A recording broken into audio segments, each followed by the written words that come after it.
اللہ کے پیارے حبیب فرماتے ہیں اللہ نے اپنی عبادت کے لیے پیدا کیا، عبادت میں طریقے سکھانے سمجھانے عملی نمونہ پیش کرنے کے لیے مجھ محمد علیہ السلام کو دنیا میں مبعوث فرمایا۔ اللہ نے دین دیا ہے اصول اور ضابطے کے طور پر قرآن کو دین کو نازل کیا۔ یہ تین سوال تم سے قبر میں کیے جائیں گے، پوچھنے والا فرشتہ پوچھے گا من ربک من نبیک ما دینک۔ پہلا سوال اللہ اکبر رب کے بارے میں ہوگا۔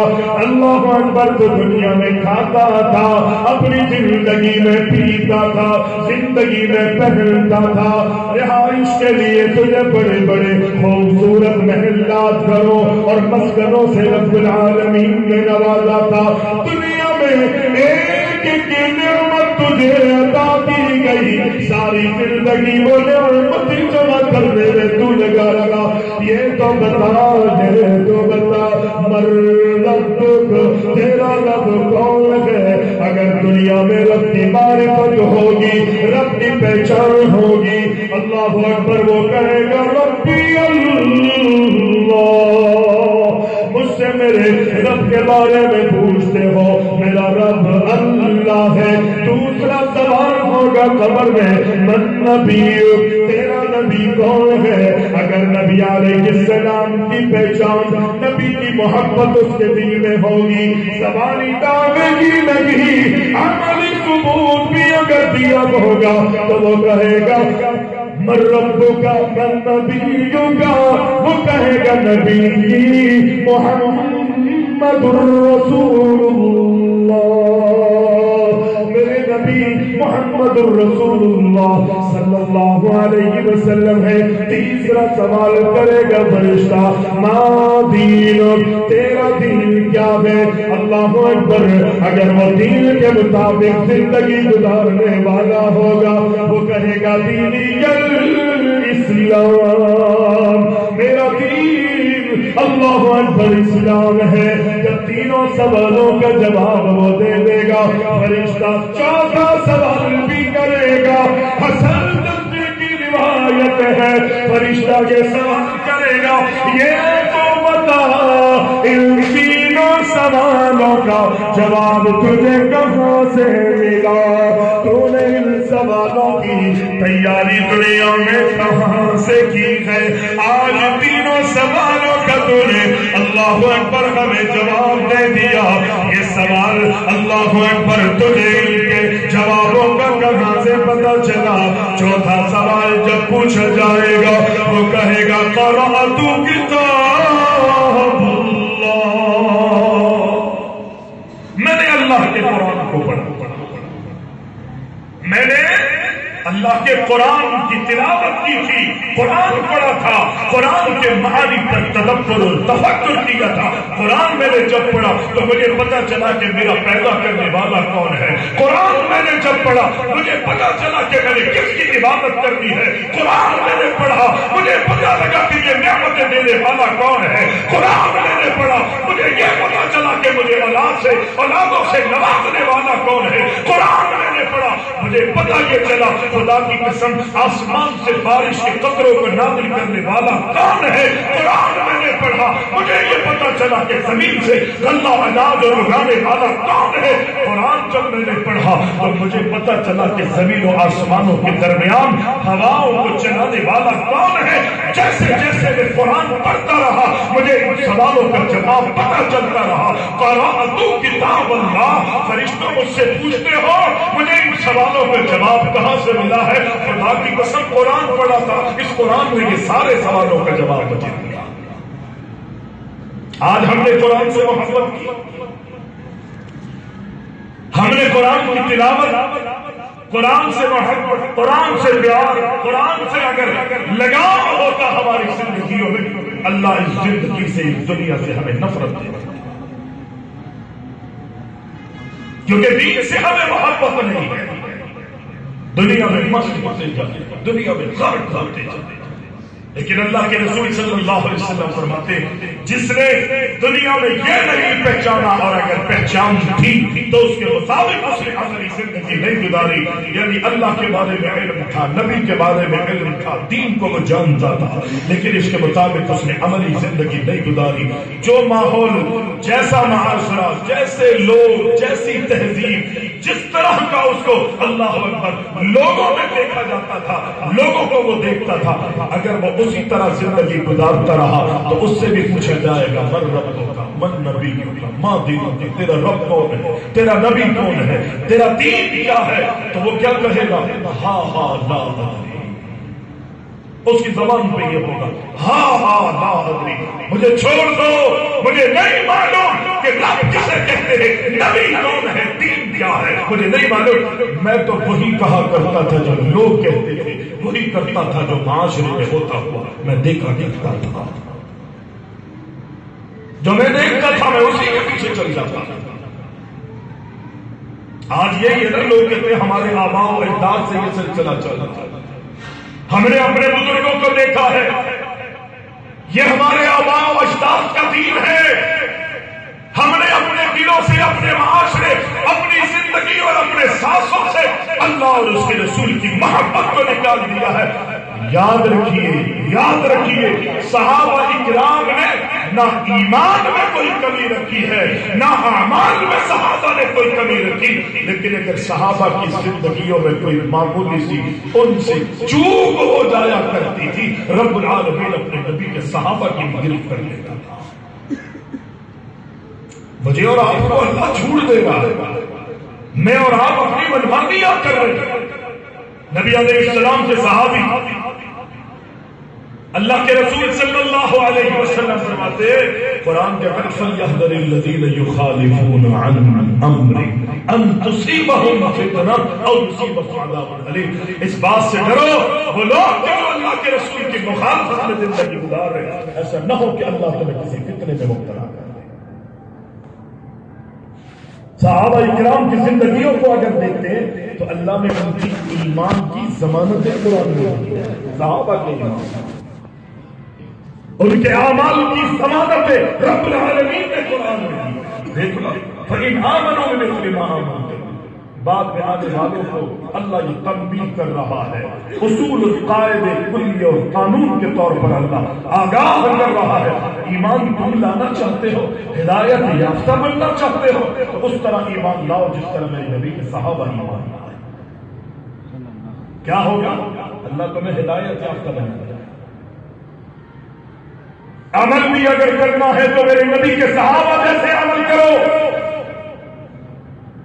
اگر ان جیسے عمل کرو گے، رب کہتا ہے میں نے ان کے بارے میں تو اعلان کیا تھا کہ رضی اللہ عنہم ورضوا عنہ، لیکن میرے نبی کے صحابہ جیسے اعمال اگر کرو گے تو تم خوش نصیبوں کے بارے میں بھی اللہ کہتا ہوں رضی اللہ عنہم ورضوا عنہ۔ 11واں سپارہ اٹھائیں، سورہ توبہ ہے، فرمایا والسابقون الاولون من المهاجرين والانصار والذين اتبعوهم بإحسان رضي الله عنهم ورضوا عنه۔ رب العالمین فرماتا ہے میں اپنے نبی کے صحابہ سے تو راضی ہوں، لیکن میرے نبی کے صحابہ جیسی اگر تم زندگیاں گزارو گے میں تمہارے بارے میں بھی کہتا ہوں رضی اللہ عنہم ورضوا عنہ۔ جس طرح میں نبی کے صحابہ سے راضی تھا اسی طرح میں تم سے بھی راضی ہو گیا۔ اتنا مقام ہے صحابہ کا کہ ہمیں رب العالمین نے اس چیز کے پابند کر دیا ہے۔ ایمان لانا چاہتے ہو تو میرے نبی کے صحابہ جیسا ایمان لاؤ، ہدایت یافتہ بننا چاہتے ہو تو نبی کے صحابہ جیسا ایمان لاؤ، اور اگر میری رضا اور رضوان چاہتے ہو تو میرے نبی کے صحابہ جیسے اعمال شروع کر دو، میری رضا تمہیں مل جائے گی۔ لیکن صحابہ سے اگر ان کی زندگیوں میں معمولی سی کوئی چوک ہو جاتی تھی، خدا کی قسم رب العالمین ان کی زندگیوں میں ان کو پکڑ لیتا تھا، اور اگر اگر زندگیوں میں اللہ ان کی معمولی سی چوک کی سزا نہ دیتا، کسی فتنے میں ان کو مبتلا نہ کرتا، تو ان کے مرتے ہی صحابہ کرام کی گرفت شروع ہو جایا کرتی۔ سعد بن معاذ کا واقعہ سنا نا، بڑے جلیل القدر صحابی تھے، ایسا جلیل القدر صحابی ہے کہ پیارے پیغمبر علیہ السلام فرماتے ہیں جب اللہ کے رسول کے صحابہ نے دیکھا کہ حضرت معاذ کا جنازہ پڑھانے کے لیے نبی علیہ السلام تشریف لائے، صحابہ نے اپنے کاندھوں پر حضرت سعد بن معاذ رضی اللہ تعالی عنہ کو اٹھایا ہوا،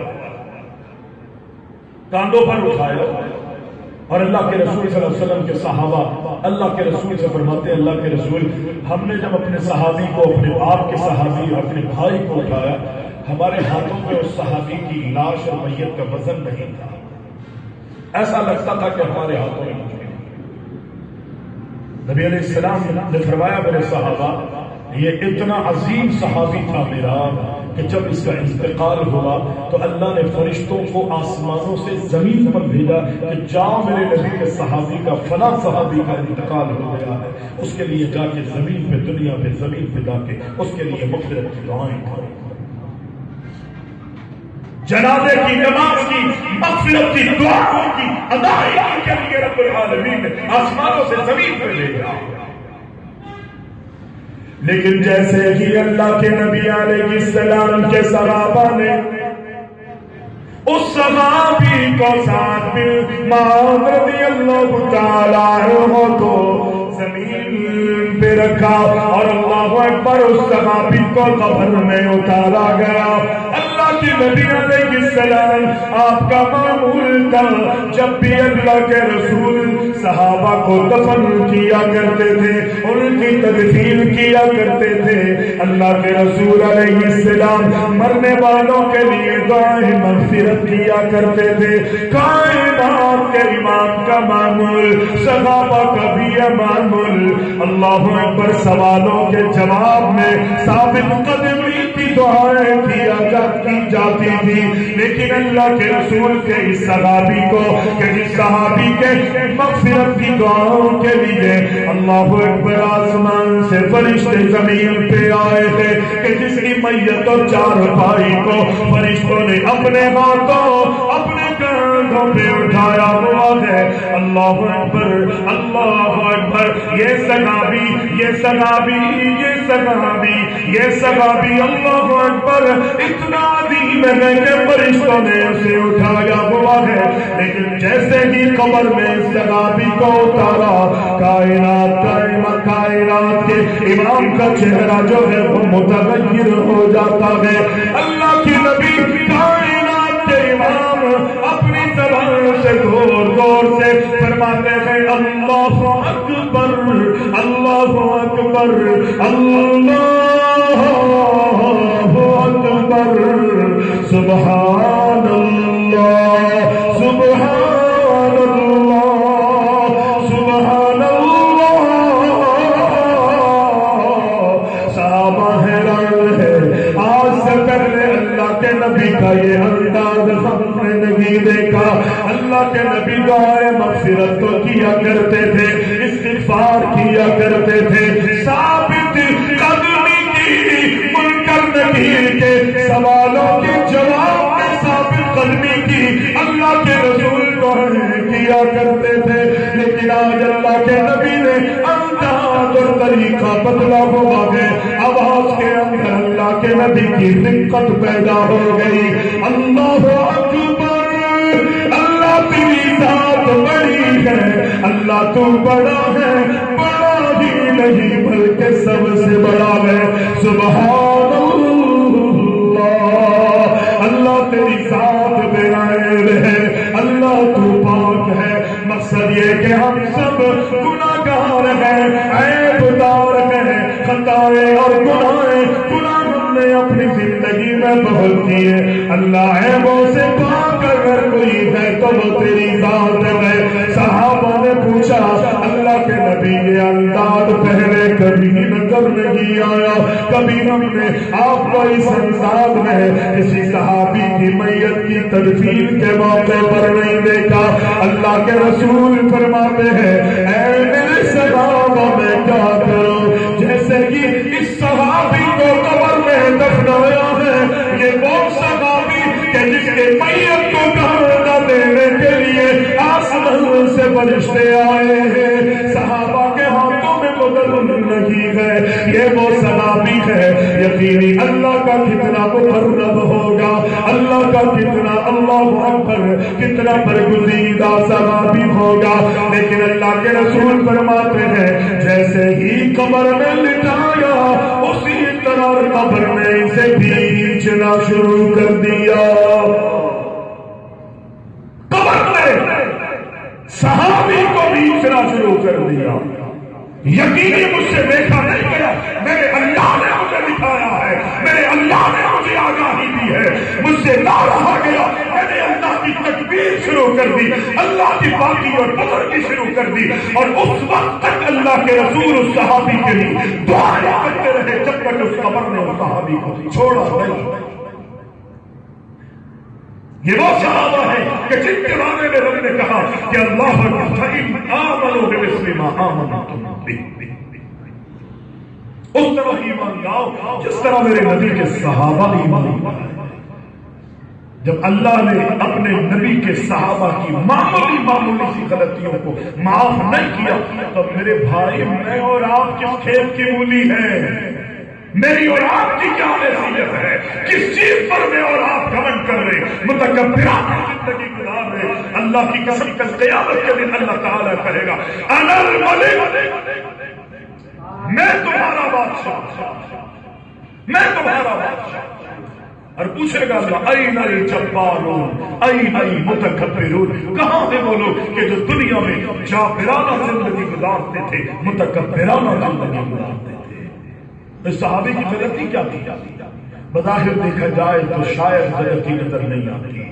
نبی علیہ السلام نے فرمایا میرے صحابہ قبر کے اندر اللہ اکبر عام طور پر دو غلطیوں کی وجہ سے اکثر لوگوں کو عذاب میں گرفتار کیا جاتا ہے، قبر انہیں کھینچ لیتی ہے، گرفت کی جاتی ہے اس کی۔ ایک تو یہ کہ وہ اپنی زندگی میں پیشاب کی چھینٹوں سے نہیں بچتا یا اپنی زندگی میں غیبتیں کرتا رہتا ہے۔ ہماری زندگی میں جانچ آتے کھڑے ہو کر پیشاب کر دیتے، پینٹ پہنی ہوئی ہے، ایسا لباس پہنا جاتا ہے، ہم نے خیال نہیں رکھا ہمارے گھروں میں WC ہے، فلیش ہے، ہمارے گھروں کے اندر کموڈ ہے، ہم نے پاکی ناپاکی کا خیال کیا؟ اللہ کے رسول صلی اللہ علیہ وسلم کتنا خیال کرتے تھے۔ اللہ کے نبی جب قضائے حاجت کے لیے کسی جگہ پر بیٹھتے تو اللہ کے نبی علیہ السلام کسی نوکیلی چیز سے زمین کو کھود لیا کرتے تھے، اس کو نرم کرتے تھے، اور اس طرح اپنے کپڑوں کو اللہ اکبر اپنے جسم کے ارد کر دیتے تھے اللہ کے رسول، اور زمین سے چپک کے قضائے حاجت اللہ کے نبی فرمایا کرتے۔ دیکھنے والے غیر مسلم صحابہ کو کہا کرتے کہ تمہارا نبی اللہ اکبر قضائے حاجت کے لیے ایسے بیٹھتا ہے جیسے ہماری عورتیں بیٹھتی ہیں۔ اتنی شرم والے، اتنی حیا والے تھے، پیشاب کی چھینٹوں سے اس انداز سے اللہ کے رسول بچا کر تھے، اور اپنے صحابہ کو بھی تلقین دی۔ کہا میرے صحابہ اس صحابی میں بہت خوبیاں تھی، جہاد میں، تقوی میں، عمل میں، زہد میں، انکساری میں، للہ کے اپنے فرائض میں، نوافل میں، اس کا ظاہر اس کا باطن کوئی کمی نہیں تھی اس کی زندگی میں، اسی لیے آسمان سے فرشتے اس کی مغفرت کی دعا کرنے آ رہے ہیں۔ لیکن اس میں ایک چھوٹی سی کمزوری اس کی یہ تھی، یہ بیماری کی وجہ سے یا بڑھاپے کی وجہ سے یا سستی کی وجہ سے ایک غلطی بیچارہ کر بیٹھا کہ یہ صحابی اپنی زندگی میں آخری وقت میں پیشاب کی چھینٹوں سے نہ بچ سکا، جیسے ہی اس کو قبر میں لٹایا قبر میں بیچ۔ میں اور آپ اپنی زندگیوں کا ذرا جائزہ لیں، میں اور آپ اپنے حالات کا جائزہ لیں۔ ہمیں یقین ہے کہ اس صحابی نے جان بوجھ کر یہ غلطی نہیں کی، لیکن زندگی میں سستی کا مظاہرہ اس صحابی سے ہوا۔ نبی علیہ السلام فرماتے ہیں قبر میں اس کو بھی نہیں چھوڑا۔ ہم اپنے کام کاج کے اندر چوریاں کر لیتے ہیں، اگر کوئی سیٹ ہے تو وہ اپنے انداز میں چوریاں ڈکیتیاں غاصب بنا ہوا ہے، اور اگر کوئی بیچارہ ملازم ہے اس کی سیلری، اس کی تنخواہ بڑی محدود ہے، یا اگر ہے بھی تو اس کا پیٹ نہیں بنتا، وہ چوریاں کرتا ہے، غلط بیانیاں کرتا ہے، دھوکہ دیتا ہے، لوگوں کی آنکھوں میں دھول جھونکتا ہے۔ نبی علیہ السلام نے چوری سے منع کیا، وہ مشہور واقعہ ہے۔ چور کی سزا بھی اللہ کے رسول صلی اللہ علیہ وسلم نے قرآن کے ذریعے اللہ نے بیان فرمائی ہے، نبی کی زبان وہی ہے ترجمہ۔ چور کے ہاتھ کھولے جائے۔ نبی علیہ السلام کی زندگی میں ایک عورت اور فاطمہ نامی جو بنو مخزوم قبیلے کی تھی، اس کو عدالت میں لایا گیا۔ اللہ کے رسول نے دیکھا چوری ثابت ہو گئی، آپ نے فرمایا اس کے ہاتھ کو کاٹ دو۔ صحابی رسول آئے اور کہنے لگے اللہ کے رسول بڑے اعلیٰ مضبوط قبیلے سے تعلق ہے، بڑے شان و شوکت والے ہیں، بڑے باعزت ہیں، اگر ہاتھ کٹ گیا تو ان کی ناک کٹ جائے گی۔ اللہ کے رسول کوئی تخفیف، کوئی نرمی کر دیجئے، معاف کر دیجئے۔ اللہ کے رسول علیہ السلام نے فرمایا یہ تو بنو مخزوم قبیلے کی فاطمہ ہے، اگر یہ فاطمہ بنت محمد بھی ہوتی تو خدا کی قسم میں اس کے ہاتھ کو نہیں کاٹ دیتا۔ چوری سے نبی نے منع کیا، اللہ نے منع کیا، اصول اور قانون دیے ہیں۔ نبی علیہ السلام کا صحابی ہے، انتقال ہو گیا، اللہ کے رسول کا خادم تھا، بیت المال کی حفاظت پر مأمور تھا۔ نبی علیہ السلام نے بیت المال پر اس صحابی کی ڈیوٹی لگائی۔ یہ معمولی ذمہ داری نہیں ہے، بہت بڑا اعزاز ہے۔ اسی کی ڈیوٹی، اسی کی ذمہ داری لگائی جاتی ہے کہ جن پر اعتماد ہوتا ہے۔ صحابی انسان ہے نا۔ فَلْيَحْذَرِ الَّذِينَ يُخَالِفُونَ عَنْ أَمْرِهِ أَن تُصِيبَهُمْ فِتْنَةٌ أَوْ يُصِيبَهُمْ عَذَابٌ أَلِيمٌ۔ اللہ رب العالمین فرماتا ہے انہیں اس بات سے ڈرنا چاہیے جو لوگ اللہ کے رسول کی مخالفت میں زندگی گزار رہے ہیں، اللہ کے رسول کی مخالفت کی وجہ سے ایسا نہ ہو کہ اللہ انہیں کسی فتنے میں مبتلا کر دے یا ان پر اپنے عذاب کو مسلط کر دے۔ صحابہ کرام بڑے عظیم لوگ تھے، لیکن اگر زندگی میں معمولی سی چوک ہو جایا کرتی تھی تو رب العالمین اپنے صحابہ کی بھی گرفت کر لیا کرتا تھا۔ اللہ کے نبی کے صحابی کہ جو اللہ کے نبی کی غلامی کرتا رہا، بیت المعمور پر اس کو معمور کیا گیا، دنیا سے چلا گیا۔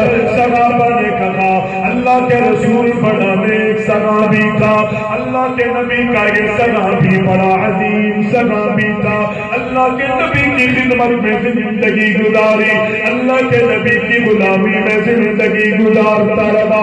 بیت المعمور پر بھی اس کی ذمہ داری لگائی گئی۔ اللہ کے نبی کائنات کے امام علیہ السلام کا صحابی دنیا سے گیا، لوگ تعریفیں کر رہے ہیں، لیکن اللہ کے نبی فرماتے ہیں تمہارا اچھا گمان ہے، یقینی یہ خوبیاں اس میں تھی، یہ رب العالمین نے اچھی صفات اور علامات اس میں رکھی، بہت اچھے عمل اس نے اپنی زندگی میں کیے ہیں، لیکن اللہ کی طرف سے مجھے بتایا گیا ہے کہ جیسے ہی اس کا انتقال ہوا رب العالمین نے قبر میں اس کی گرفت شروع کر دی، اللہ کے عذاب میں یہ گرفتار کر دیا گیا۔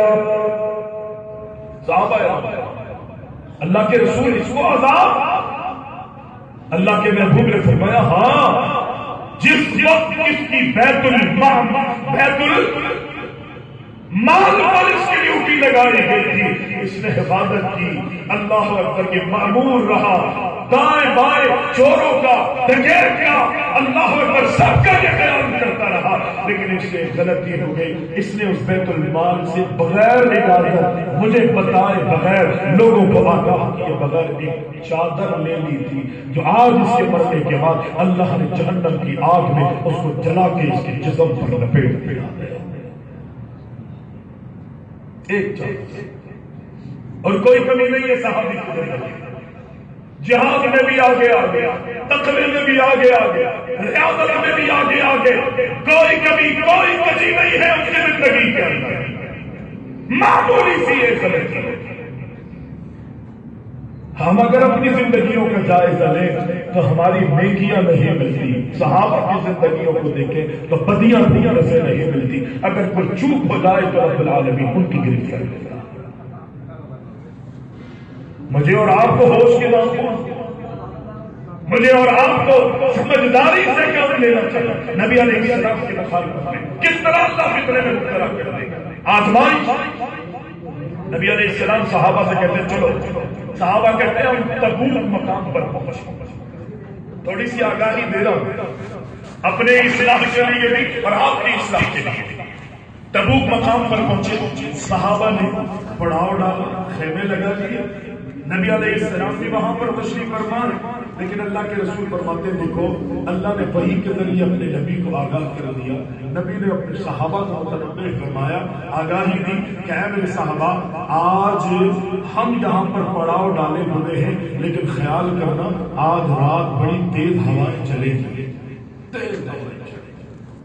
لیکن جب ہوائیں چلنے لگے نا تو اس سے پہلے اپنے جانوروں اور اپنے اونٹوں کو باندھ دو. اونٹوں کو باندھ. ٹھیک. اور کوئی بھی میرا صحابی اٹھے نہیں، کھڑا نہ ہو. ہوائیں بڑی تیز ہوگی. صحابہ نے کہا ٹھیک ہے اللہ کے رسول، جو آپ کہتے ہیں وہ یہ کریں. اونٹوں کو باندھ دیا، جانوروں کو باندھ دیا، ٹانگیں باندھ دی. کھڑے نہ ہو سکیں گے جانور. عام طور پہ دیکھا ہوگا کہ جب ہوائیں چلتی ہیں تو پرندے پریشان ہو جاتے ہیں، ادھر سے ادھر اڑتے ہیں، وہ آوازیں نکالتے ہیں. اللہ اکبر. جانور جو ہے وہ ادھر سے ادھر دوڑنا شروع کر دیتے ہیں. کوئی ان کو جائے قرار نہیں ملتا. انسانوں کی بھی یہی کیفیت ہوتی ہے، وہ اپنی کہیں پناہ گاہ تلاش کرتا ہے ہر ایک. اللہ کے رسول نے فرمایا ہم سفر میں ہیں، کھلے میدان میں ہیں، کم از کم یہ کرنا اپنے جانوروں کے پیروں پہ باندھ دینا وہ بیٹھے رہے اور تم بھی بیٹھے رہنا، تم بھی کھڑے نہ ہونا.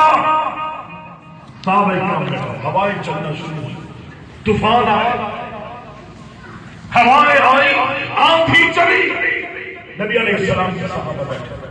جب تھوڑا سا وقفہ بیچ میں نہیں آیا، صحابہ نے دیکھا دیر ہو گئی، ہوائیں رک نہیں رہی. تو یقینی طور پر آج ہم اور آپ بھی جب کوئی مصیبت اور کوئی مشکل آتی ہے تو ہم بھی اپنے دروازوں سے اپنی گردن اور اپنے منہ باہر نکال کے کیا ہو رہا. کوئی مشکل میں، کوئی پریشانی میں. لیکن وہ صحابی اس موقع پر یہ بھول گیا کہ اللہ کے رسول نے منع کیا کہ اٹھنا. ایک صحابی اللہ کے رسول کی بات بھول گیا تھا یا یاد تھی، وہ حالات مواقع کو موقع کی نزاکت کو نہ سمجھ سکا. اللہ کے رسول صلی اللہ علیہ وسلم کی بات سامنے ہونے کے باوجود وہ صحابی جیسے ہی کھڑا ہوتا ہے اسی وقت ہوائیں جو ہے اسے اٹھاتی ہے اور دور دو پہاڑوں کے درمیان اٹھا کے اس کو لے جاتی ہے اور وہاں پہ اللہ کے رسول کو بتایا جاتا ہے اللہ کے رسول فلاں شخص ہے. ہوا نے اسے اٹھایا اور کہیں لے جا کر پھینک دیا. نبی نے فرمایا میں نے منع کیا تھا نا تمہیں، میں نے تمہیں منع کیا تھا. کوئی بھی کھڑا نہیں ہوگا، کوئی بھی اپنے سر کو نہیں اٹھائے گا. یہ ہے نبی کی اطاعت. نبی کو دنیا میں اس لیے بھیجا ہے اور میری اور آپ کی زندگی کا، میری اور آپ کی پیدائش کا مقصد یہی ہے کہ دنیا میں اللہ کی عبادت کرنی ہے اور محمد الرسول اللہ صلی اللہ علیہ وسلم کی اطاعت میں زندگی گزارنی ہے. زندگی اگر اللہ اور اس کے رسول کے مطابق ہوگی تو کامیابی دنیا میں بھی ہے، موت کے وقت بھی ہے، قبر میں بھی فراوانیاں ہے، حشر کے میدان میں بھی آسانیاں اور سہولتیں ہیں. اور پھر قیامت کے دن اللہ فیصلہ کرے گا تو جہنم سے آزادی بھی دے گا اور جنت میں بھی اللہ داخلے نصیب کرے گا. اور اگر ایسی زندگی اللہ اور اس کے رسول کے مطابق نہیں تو اللہ دنیا میں بھی گرفت کرتا ہے، موت کے وقت بھی پریشانیاں ہوتی ہے، قبر میں بھی اس کو قبر جو ہے بھیجنا شروع کر دیتی ہے اور حشر کے میدان میں کوئی اس کا پرسان حال نہیں. جنت ملنا تو دور کی بات. اللہ اکبر، اللہ اکبر. وہ لوگ جو اللہ اور اس کے رسول کی مخالفت میں زندگی گزارتے ہیں اللہ انہیں جنت دینا تو دور کی بات، اللہ انہیں جہنم میں ڈال دیتا ہے. ان تصیبهم فتنة او یصیبهم عذاب الیم.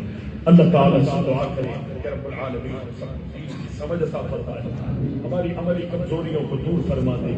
اللہ رب العالمین ہم سب سے راضی ہو جائے، اپنی رضا اور اپنی رضوان ہم سب کو نصیب فرما دے. جو بھی غلطیاں ہم سے ہوئی ظاہری ہیں، باطنی ہیں، اللہ تعالیٰ ان سب کو معاف فرما دے. قل إن كنتم تحبون الله فاتبعوني